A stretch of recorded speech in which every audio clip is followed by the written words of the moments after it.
तो है गाइस, कैसे हो आप सब। आई होप आप सब बहुत बहुत बहुत अच्छे होंगे।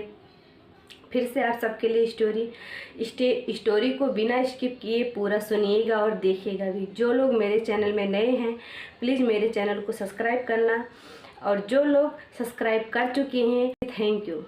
फिर चलिए कहानी शुरू करते हैं। एक गांव में एक पति पत्नी रहते थे। वो दोनों एक दूसरे से बहुत प्यार करते थे।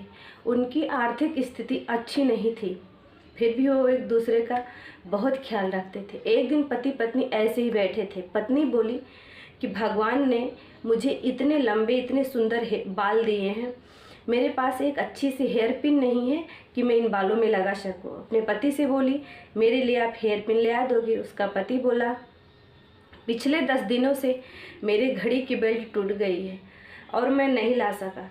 तुम्हारा दिमाग खराब है। अगर मेरे पास पैसे होते तो अपने घड़ी की बेल्ट नहीं लगा लेता। मेरे पास पैसे नहीं है कि मैं तुम्हारे लिए हेयर पिन ला सकूं।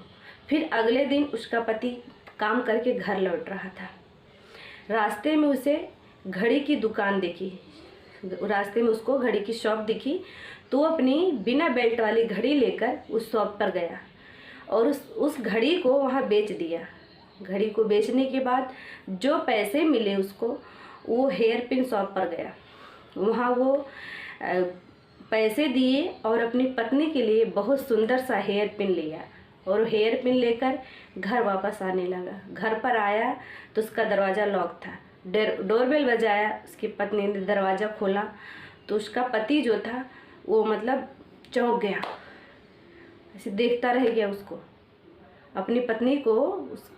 उसका पति जो था वो ऐसे देखता रह गया। तो उसकी पत्नी बोली कि क्या हुआ आपको, ऐसे भूत बनकर क्यों खड़े हो, क्यों देख रहे हो मुझे। उसका पति इतना कहा उससे कि तुम्हारे बाल कहाँ गए।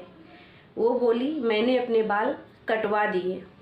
फिर उसका पति बोला, क्यों। तो वो बोला, क्योंकि मैंने बाल कटवा दिए और उससे जो पैसे मिले थे मैंने उन पैसों से आपके घड़ी की बेल्ट खरीदी है। वो हाथ में थमाते हुए ऐसा बोली, और ये लीजिए आप अपने घड़ी में ये बेल्ट लगा लीजिए। फिर उसका पति बोला कि अब मैं इस बेल्ट का क्या करूँगा, मेरे पास तो वो घड़ी रही ही नहीं। फिर उसकी पत्नी बोली, क्यों, क्या हुआ घड़ी का। फिर वो बोला कि उस घड़ी को तो मैंने बेच दिया और जो पैसे मिले मैं उन्हीं पैसों से तुम्हारे बालों के लिए बहुत सुंदर सा हेयर पिन लेकर आया हूँ। वो दोनों एक दूसरे को देखते हैं, फिर एक दूसरे को गले लगा लेते हैं। तो गाइस, हमें अपने जीवन में एक बात हमेशा याद रखनी चाहिए कि दूसरा व्यक्ति मेरे लिए क्या कर रहा है, बल्कि ये सोचना चाहिए कि मैं उसके लिए क्या करता हूँ। किसी को पाना प्रेम नहीं कहते, किसी में खो जाना प्रेम होता है। स्टोरी अच्छी लगेगी तो स्टोरी को आगे भी शेयर करिएगा, लाइक करिएगा, चैनल को सब्सक्राइब करिएगा। Thank you.